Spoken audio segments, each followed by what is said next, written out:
everyone. Come on in, take a seat, because we are here for Married at First Sight, a season 17, episode 8, y'all. This is on episode 8. What y'all think? What do y'all think of what's going on? You know what? I'm sticking with my premise that I talked about last week, and that this whole season is an HR nightmare. I know if any of you watched my video last week and I talked about Lauren and Orion being an HR nightmare, I've come to realize that this whole season is an HR nightmare.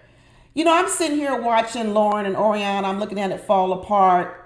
I'm looking at what Orion is doing to Lauren. And I said to myself, how the hell did we get here? Not where we are, but how the heck did we get here? And I told y'all last week that I thought these two were alike.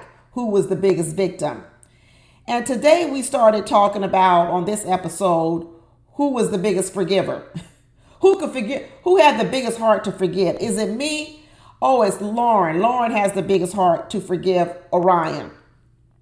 And I said before that I never really thought that the real reason why Orion didn't want to be with Lauren was over this whole his indigenous people and the derogatory term that she actually never did say, but she did laugh in his face about. I always said, no, I didn't think it was that. I always said that I really thought it was originally what it was once she started going down that road of her sexual history, I think that he was turned off.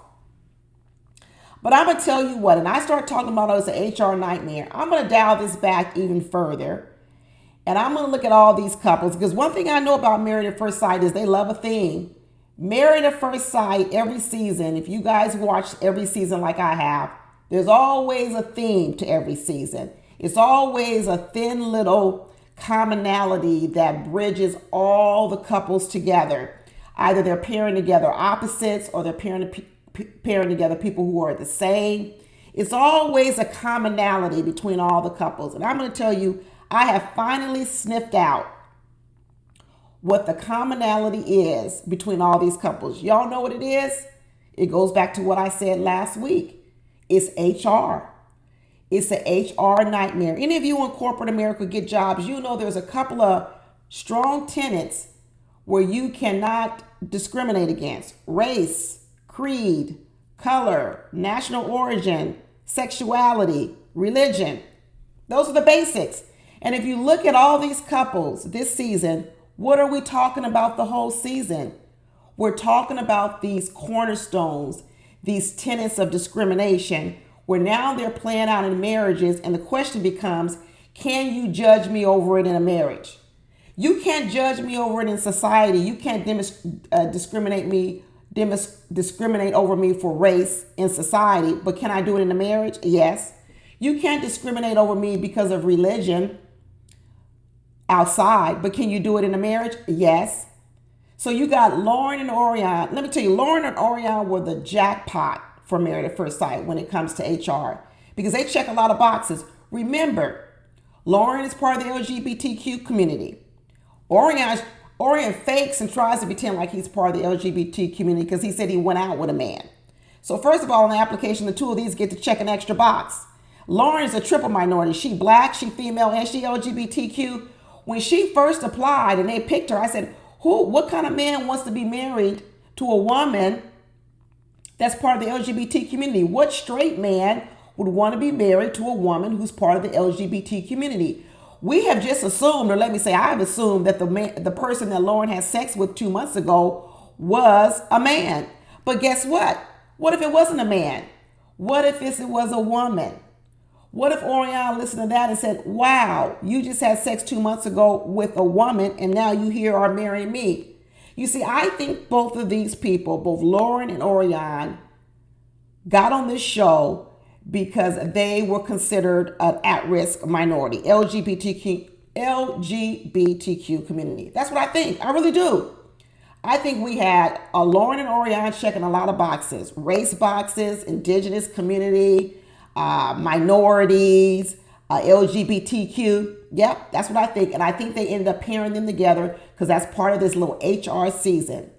I think we got Becca and Austin on here because what's the other form of discrimination? Disability.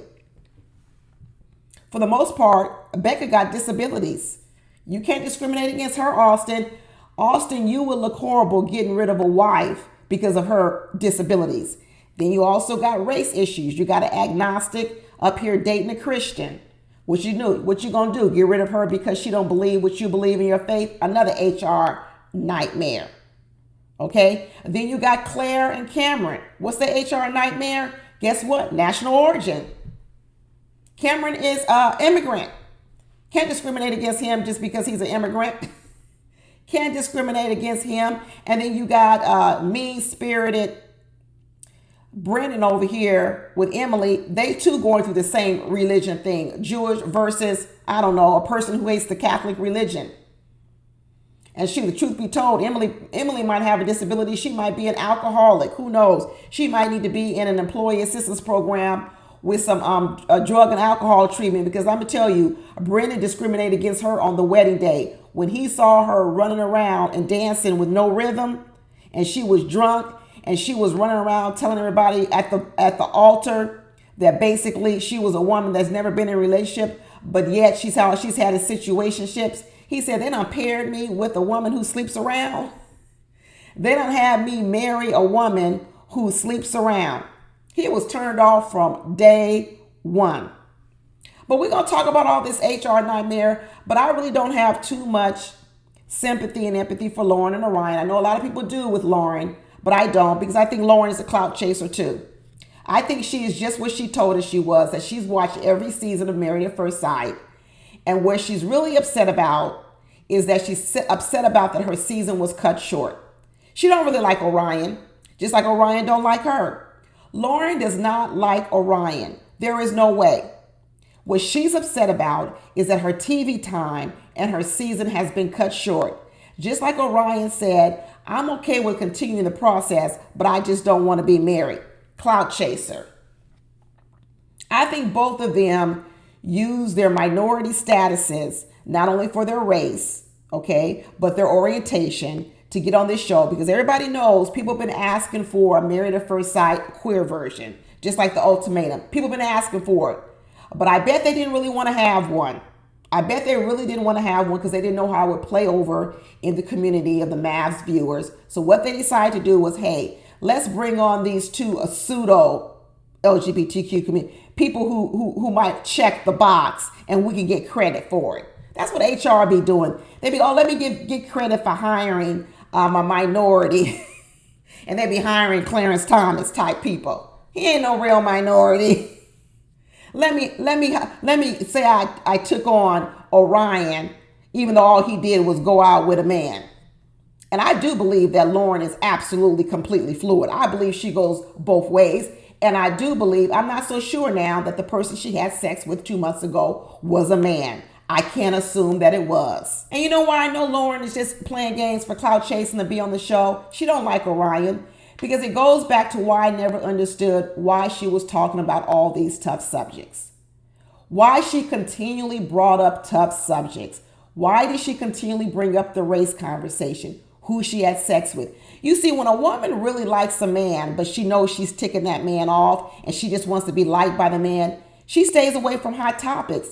Look at Emily over there. Emily really does want to be accepted by Brennan. So what does she do? She stays away from hot topics. Because what she's trying to do is she's trying to get Brennan to like her. Lauren does not care if Orion likes her. You know why? Because then Lauren can be the one who is the biggest victim, or Lauren can then be the person who is the most forgiving. I'm telling you, I don't really have too much sympathy and empathy for either one of them, because I think they both played the game. I think Lauren and Orion both played this HR game that the mass producer set up, and I think they lost. That's what I think.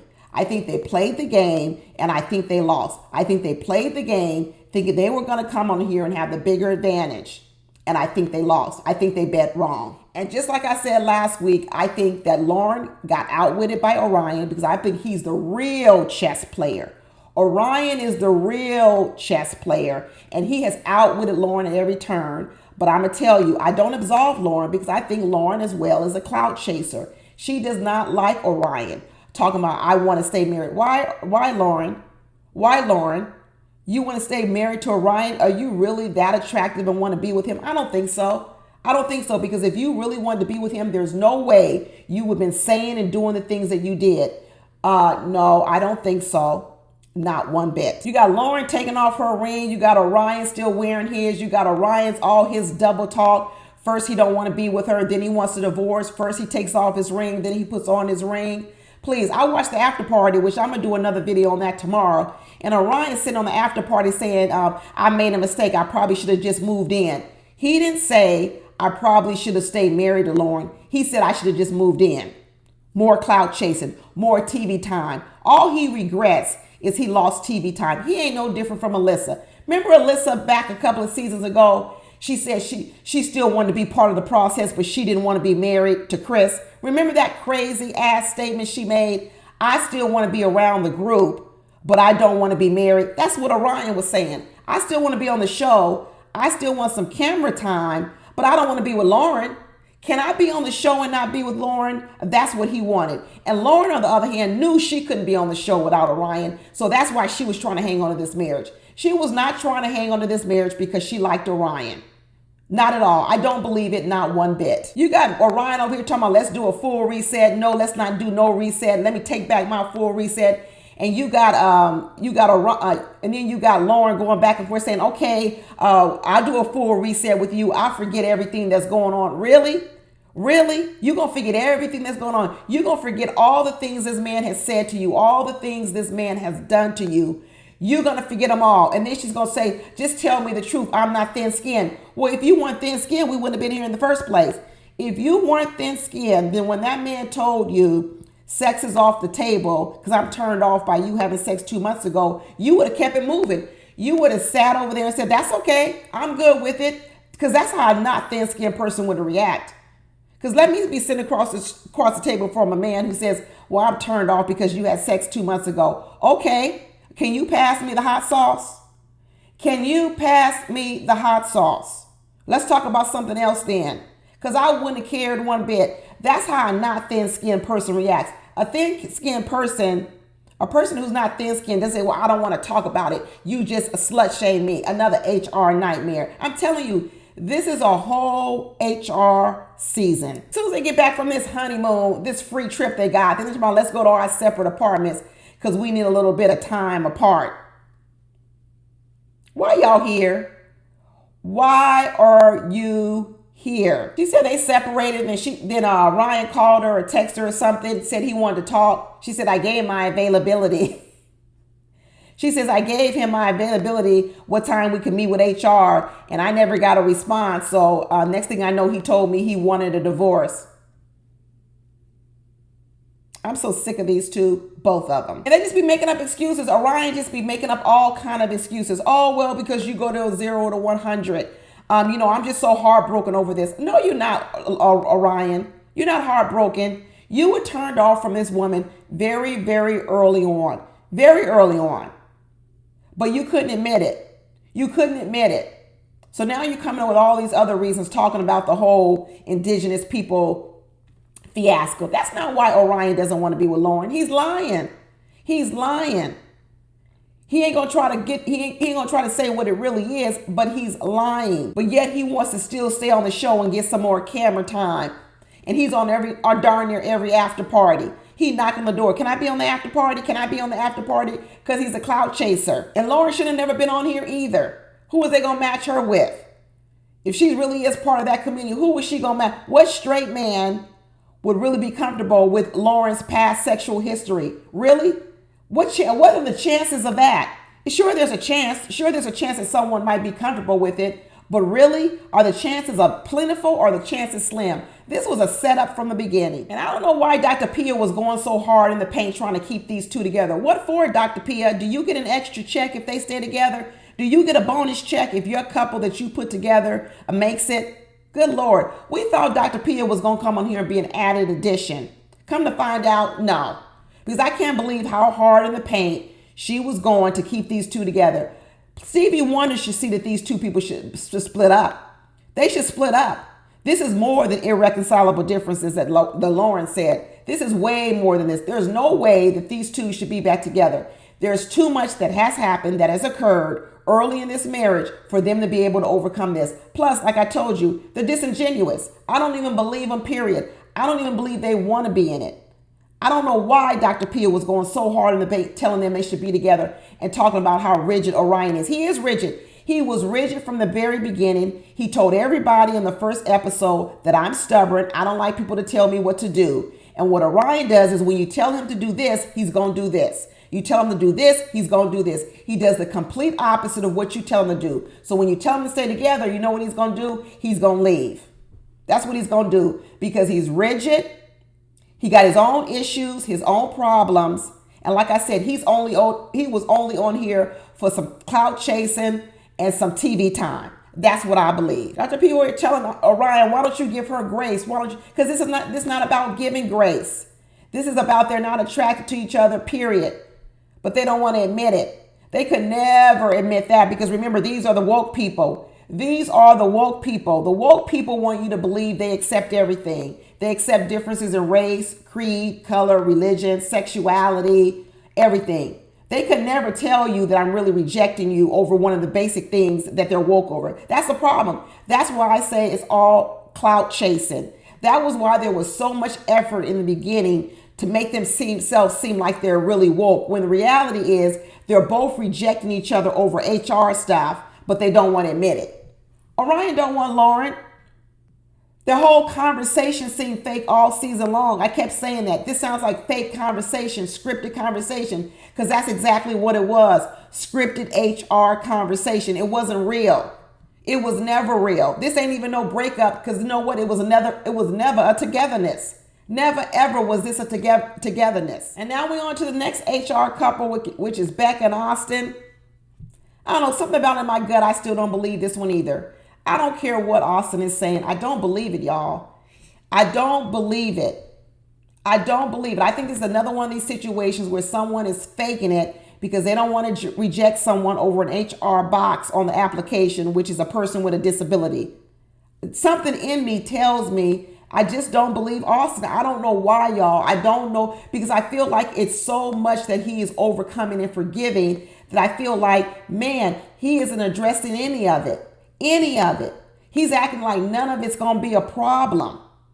That's what makes me feel like, are you lying? Because you're not even giving any of it any consideration. You don't even want to talk about it. You want to just brush over it. You too busy talking about, do we want a TV in a bedroom and we want some plants, and you're not talking about these big issues about health, okay, and religion and money.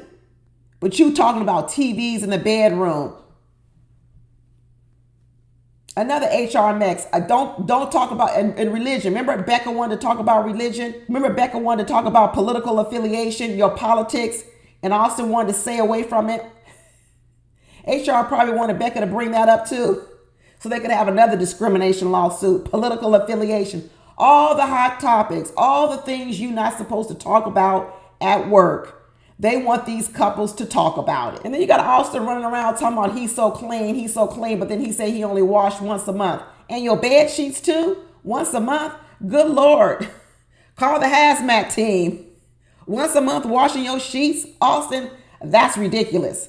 You can't call yourself clean and at the same time tell me you don't wash your bed sheets and your clothes except once per month. The two don't go together. Absolutely not. And Becca running around talking about there ain't nothing Austin can do to turn me off. She ain't even in the house yet. She walking up. She goes, ain't nothing I could see, nothing he could do that could turn me off. Not one doggone thing could turn her off. And Austin over here talking about after decision day, I think we just go back to our own apartments. What? What are you talking about, Austin? After decision day, you just go back to your own apartments? And she says, no, I don't think so. I think you could just move into my spot. He says, oh, okay. That ain't the answer he wanted. What he wanted was exactly what he said. Basically, he was telling her, hey, while we're in this 8-week process, don't give up your apartment because afterwards, after it's over, I'm just kind of letting you know I'm going to go back to my own apartment. That's what he's telling her. He's telling her, if your lease is about to expire during this 8 weeks, don't give it up. Don't give it up. Go back to it. That's what he's signaling to her. And she didn't catch it. She didn't catch it one bit. She says, no, well, we could just move into my apartment. He said, okay. But Austin know he ain't moving in with Becca. He just ain't trying to get fired over no HR problem. He ain't trying to get fired over discriminating against no disability. He is not. And Becca over here crying, talking about every time she's been with a Christian has tried to convert her to Christianity. Well, that's what Christians are supposed to do. That's part of their job as Christians, to spread the word, to spread the gospel of Jesus. She said, this is the first Christian person I've ever met that didn't want to convert me to Christianity. That's because he don't want to be with you. That's why he's not trying to convert you, because he don't want to be with you. Good Lord. Like I said, HR, he is not going to get fired. He's not going to get fired over talking about religion on the job and discriminating against you for your Jewish or agnostic faith, whichever one it is, because I still don't know which one it is. He ain't gonna get fired over it. So what he's doing is he's keeping it to himself and said, yep, whatever you want to be, you can be. I agree with whatever you talking about. And then you got Pastor Cal, a pastor of a Christian church. I don't know what he does over here. What is he telling What is he telling Becca about a Christianity? As long as you a good person, you a Christian. Pastor Cal. He walking the HR line too. How are you going to be a pastor of a Christian faith and then tell Becca, well, as long as you just believe in being a good person, you okay? That is not what the Bible says, Pastor Cal. Everybody over here, I'm telling you, everybody this season is trying to walk the HR line and not get no discrimination case. So right now, I still don't believe Austin. There's something about Austin's story. It's too good to be true. You know, it's just too good to be true, and I don't believe it's true. I believe that Austin is covering up a whole lot because he doesn't address anything. And when you don't address anything, that tells me if you're not addressing anything, then what are you actually covering up? What real feelings are you covering up? Because you're not addressing anything. And on her side, Becca, same thing. She ain't got no problems with Austin, none whatsoever. I know at first you probably think, oh, they might be the Chris and the what was old girl last year? That couple last year. I don't think so. I don't think that's the outcome of these two, because at least those two, they did talk about tough subjects and talk about things and work through things. They just didn't try to cover up everything. But right here, I think Austin and Becca are both trying to cover up things. I think Becca wants to be accepted so much for her health disabilities and everything that's going on. She ain't trying to rock the boat with Austin whatsoever. And I think Austin is walking the HR line. He don't want to catch no case for discriminating. He don't want to catch no case for discriminating on religion nor a disability. That's what I believe. Then for the next couple, mean-spirited Brennan. I told y'all Brennan was mean from the very beginning. I told you had that Russian background. Is that discrimination? Am I going to catch an HR case because I just said that? I might catch an HR case. Anyway, let me do my claim. This is just my personal opinion. Woo, I knew Brennan had some meanness in him because that daddy was mean. I could tell that Brennan is a lot like his daddy, because that mama basically told us that daddy was mean and that mama put up with it. And I think Brennan is mean. And even they said Brennan was mean. Brennan's mean, and he already done discriminate against Emily because he thinks that she is loose in these streets and she drinks too much. And when he was sitting back there throwing back those shots of vodka, he put her in the friend zone. Let me tell you, women. Men don't want no drinking buddy. They don't want to be out drank by a woman. There's two things that get you put in the friend zone. A couple of things that get you put in the friend zone by men. When you can out drink them, you go in the friend zone right away. And that's where Emily went. When you've had more sexual partners than them, you're going to go in the friend zone. And then when you are a comedian, I talk about that a lot on my shows. When you're too funny, when you're like a comedian, that's not sexual to men. You're going to get put in the friend zone. Emily got put in the friend zone at the altar. At the altar. When she started talking about she had never had a boyfriend, but then she had all these situationships, and then she tells us on the after party she too just had sex 2 months ago. She in the friend zone. When she was out drinking him with them shots, talking about keep up, you can't keep up. I'm surprised they didn't bump chest. High five. She in the friend zone. Every time he touched her, he pet her like a boy, like she just a buddy. She in the friend zone. And he don't want to talk about it, but he discriminated against her from the very beginning, based on that. He sure did. He might not have done what Orion did and did the whole slut shaming, but he did it in his head. He did it in his head, but he just didn't say it. He ain't gonna let it come out his mouth because Brennan works for corporate America. Brennan knows, like he said, when you're on TV, you gotta watch what you say. Brennan's been through enough HR training. Okay, he's been through enough DEI training to know that you can't make any remarks about a woman's sexual history. And I'm on TV, national TV, and there ain't no way I'ma say it. But in my head, I slut shamed her on the day of the wedding. I sure did. Now he just don't know how to get out of it. He just don't know how to get out of it. When they were leaving that honeymoon, and Brennan was like, this has been a long week. When you call your honeymoon a long week, you know that ain't a good sign. He was leaving that honeymoon talking about, it's been a long week. I need some time by myself because I'm drained. I'm drained. You knew it was over then. It was over then. And poor Emily, she's trying to stay positive. She don't even see what's going on. She done figured it out. She on the after party too, she talking up a storm, talking about how mean Brennan is. Brennan is mean. Brennan is mean, period. Even if he were attracted to Emily, he'd be mean. Because I think Brennan is just mean to his core. I saw it on the first episode. I told y'all back then.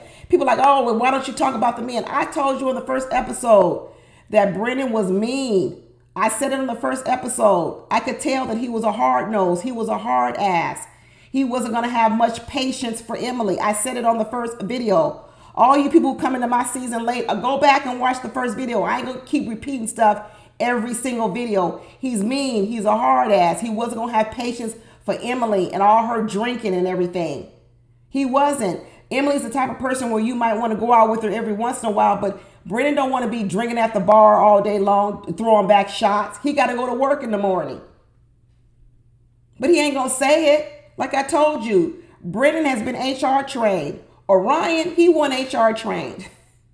Orion wasn't HR trained. I don't know where he works.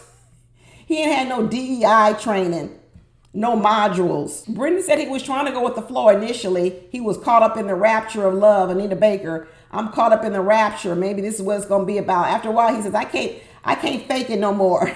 I can't fake it no more. This ain't it. This ain't what I want. I'm not attracted to her. I like her. She's bubbly. She's fun. She's this. She's all these types of things.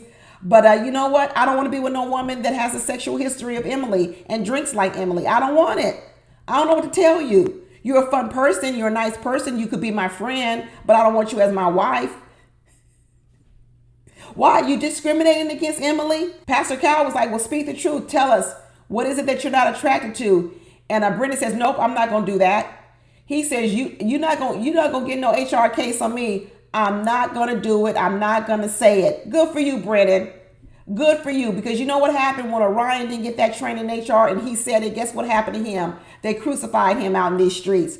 They crucified him for telling the real truth. Good for you, Brennan. As mean as you are, Brennan, good for you that you knew you were smart enough not to open up your mouth and catch no HR case. He said, there ain't no way you're going to get me to say what I really think on national TV. Ain't no way. Married at First Sight was trying to get him. They were trying to get him. But like I told you, Brennan says, nah, I've been through too much training, too many modules, too many DEI training. I know what I can and cannot say to a woman. And that's one of the things I cannot say. And I ain't going to say it. And Emily was like, well, you pretty much kind of said it, but I didn't say it. You can say I kind of said it. That's for you to infer, but I didn't say it. It did not come out my mouth. I'm keeping my job. Brittany said, I am keeping my job. I got a whole job I got to go to after this. Y'all ain't going to get me fired from my job based on something I said on this TV. Absolutely not. You think any of these people want to go back to their jobs and somebody roll up on them and say, oh, you got rid of your wife because all these HR problems. Maybe that's the way you think about me too. You go home and not even have no job. You go home to your job and you already got an EEO complaint on you. Brennan says, hell to the no, ain't gonna happen to me. Good for you, Brennan. As mean as Brennan is, and I know he's a mean person, Brennan is smart. Brennan said, I ain't getting no EEO case. Absolutely not. I'm not getting no EEO case. And what's going on over here with Claire and Cameron? What's going over here with Claire and Cameron? Is this another HR case for immigrant status, immigration status? I know he's a U.S. citizen. Then he got dual citizenship or something. I don't know. Do y'all believe Claire? I still don't believe Claire either. Be honest with you, I still don't believe Claire. I think Claire is playing the game too. I told you who were the underground people. I told you who the underground people were on the men's side. I said it was Orion, it was Brennan, and it was Austin. And then on the women's side, I said the underground people was Claire. Claire got HR training. I know she's been to some DEI training. She's a whole therapist. I don't know what kind of therapist she is because she got a lousy way with words. Claire has a lousy way with words. When that man told her, you know, I don't really like to complain about things. I just want to, before I complain, I want to see how bad it's going to get at first. What he's saying is he doesn't like to leap to conclusions too fast. And what Claire says, that's horrible and terrible. What kind of therapist says that to you? You ain't got no better word choice, Claire. That's horrible and terrible. She know how to put a person down. Claire know how to put a person down real fast. Then she goes, that's not being preventative. Who would sign up to be a client of Claire's? You come out feeling worse. You go into your therapist trying to feel better, and you come out feeling worse if you're a patient of Claire's. Claire need to get a more gentler touch. I don't know. She might need more than a master's degree. She might need a PhD. What kind of program is she in? Because her program is failing her. It is failing her. She ain't got no gentle touch when it comes to therapy, because she'd be like, that's horrible and terrible. You a horrible and terrible person. Claire better switch it up. She better switch it up, because otherwise she ain't going to have no success in a relationship, and she ain't going to have no professional success.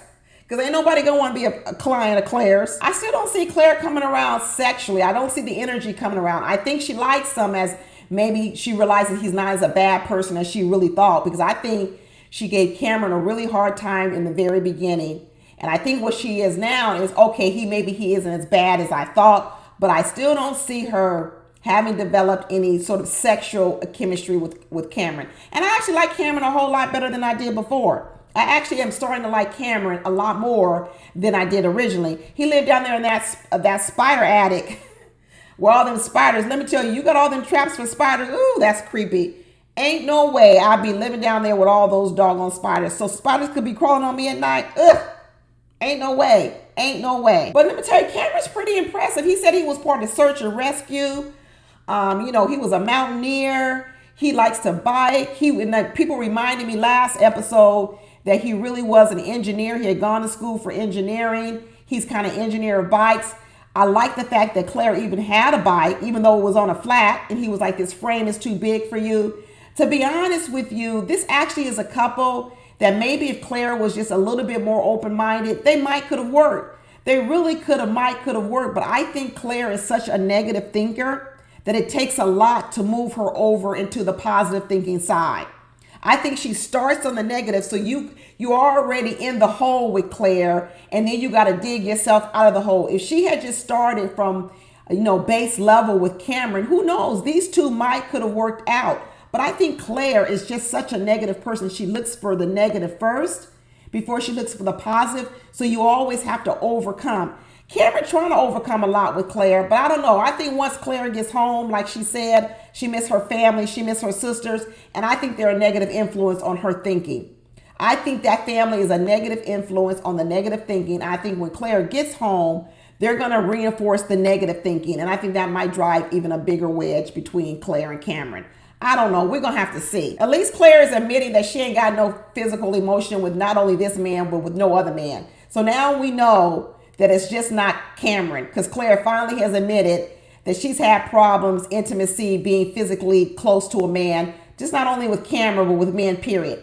Finally, she's admitting her own stuff, right? Remember before she was all over Cameron because Cameron said from his family, they don't verbally express themselves that much. And she's like, oh, that's a problem. That's a problem because my family, we're very vocal. Yeah, you guys are very vocal negatively. very negatively. But now we're realizing that Claire don't come from no family where they give a lot of hugs and kisses.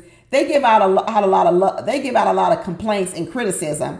But she already said she's not a very physically touchy person with any man she's gone out with. So I don't know. She tries to put this one image of her family, but here we find out that she be starving men of physical affection.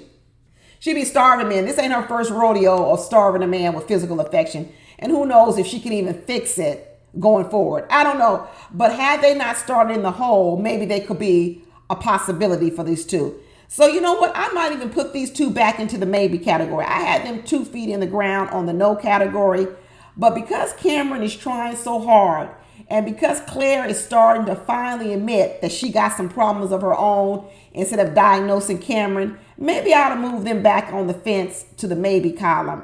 Because we already see we already lost Orion and Lauren. So now we only down to 3 couples.